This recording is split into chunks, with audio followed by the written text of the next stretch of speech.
Shalom balandi mission na biso munene ne pour vaincre na botama pona longa zamba pambola ndeko oyo sudi bakwana da sosu na pokwa lelo na ye koyebisa bino lisusu molimo na nzambe alobi na biso lisusu alobi na nga kende koyebisa bana nga que les ténèbres ne régneront plus jamais na lingo kanga makasi loba plus jamais pona nini ndeko na nga lelo eza mokolo ya dimanche de Ramos Yesu akoti na Jérusalem na kati ya kembo pe na gloire. Et Bible lobi après wana Pâques ezalaki na diko informer que ndeko na nga Pâques ya mbala oyo tozo célébrer ngo na gloire pamba te nzamba bimisi biso na boumbu partout ozala na monde biso so kozala ndeko na nga sombali panayo za na vin rouge tokobondela pona ngo ensemble journée mumba tokolia sainte et ekozala signe elembo o tokobima na boumbu Bible lobi après kolia sainte wana na tongo nango nzamba lekaki na Égypte et a détruisaki ba égyptien. Na lobi na bino kende konanga nzamba lobi na nga lobi ifsense na mbalo après ko sala yango bola na makambo na ko détruire les égyptiens. Et boko sala libérer. Nangina bala bino kende konanga to ko sala libérer monde mobimba. Boko ka makambe ko changer solution ko ta mokili mobimba. Ba ko so solution bango moka nde babanda ki pamba te ba ko libérer ba israélien bana nzambe. Ngoma mutu to bondela nzambe merci pour na pokwa lelo. Le balobi ma ekangola moko na moko na kombo na Yesu bonde moto lobi amen. Tozana Ésaïe chapitre 8 verset 23. Balobi mais les ténèbres ne régneront plus jamais sur la terre. Na sauté na chapitre 9 na verset 1. Balobi les peuples qui marchaient dans les ténèbres. Voici une grande lumière sur eux qui habitaient dans les pays de l'ombre de la mort. Une lumière apparut. Alléluia. Le peuple qui vivrait dans les ténèbres. Oh, bah, vandaki na kati ya molili, mais na kati ya mboka ya ombre de la mort. Nous sommes d'abord dans les ténèbres. Na ba condamnation, ba loya ba famille, ba condamnation, ba kanga ba tout, ba instabilité. Mais toye na ba ombre de la mort dans chaque pays. Angoisse ekoti, peur ekoti, coupe à chaque jour, nombre de décès, nombre de morts. Ba tout ba bosa qui va toi kufaka. Mais là on a sepeli ah ba lobi na kati ya ombre de mort.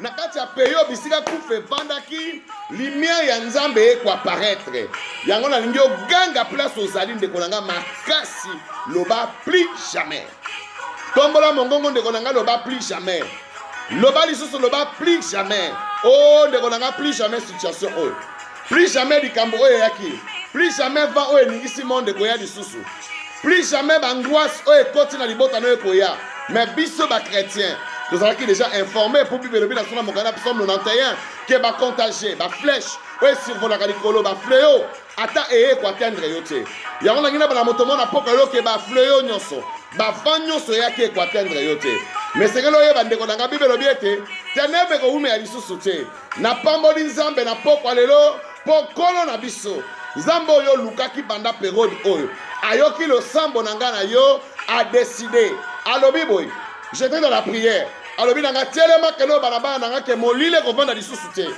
que na suite décision na pokolo nazo mettre fin na makambo landa makambo nazo banonde konanga je ne suis pas un prophète mais je suis un apôtre de l'Éternel liloba oyo ko lata nzoto cette parole va faire des effets dans le monde mobimba Bible lobi azana sima maloba basani na ye pona kokisango na ina ebisa moto mona pokolo plus jamais ténèbres ume na kati na yo yo muto valaki na ombre ya kufa na ombre ya molili na déclarer na pokwa lelo molili ebima na kati ya ndako na yo molili ebima na kati ya libota na bino ténèbres tika bino bokoma libre na kombo na Yesu Masia car notre Dieu nous rend libre tozana nzambo a libérera batu totalement tona nzambo azongisa batu na ba droit na bango na déclarer na kombo na Yesu Masia yo zonga na ba droit na yo na déclarer na kombo na Yesu Masia za la libérer alors ganga plus jamais loba plus jamais loba lisusu te likambo esalami esalama lisusu te na déclarer na kombo na Yesu Masia que nzamba kotika ba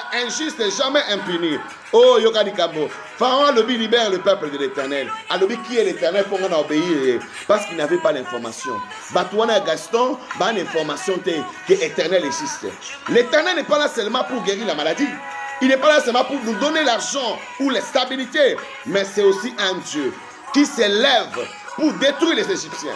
C'est aussi un Dieu qui s'élève pour secouer quand les ténèbres. Kolo a terminé la poko lelo. Zamba pa bolon de konanga. Tomandi ma bonde à 21 jours na minuit le nom de Konanga. Chaque minute bonde là. Chaque 12 heures bonde là. Prière ezaka moko. Tozali ko briser perce au ennemi. Pas matin mon kola liboso maladi o ebandaki. Il y a des enfants de Dieu qui ont prié. Mais Zamba yana qui prière na bango. Le Bible dit ange wana kiti na bénédiction na réponse à Daniel. Ba retenir yelikolo. Ba retenir guérison. Ba retenir qui c'est maladie o de Konanga. Mais prière na ngana pendant 21 jours. Ça un jeune tel mais ça prière. Tozo bonde na ndekonanga penzamba osala makamba minene zamba pambola bino na kombo na Yesu basia to bonne moto lobi amen amen ciao ciao bye.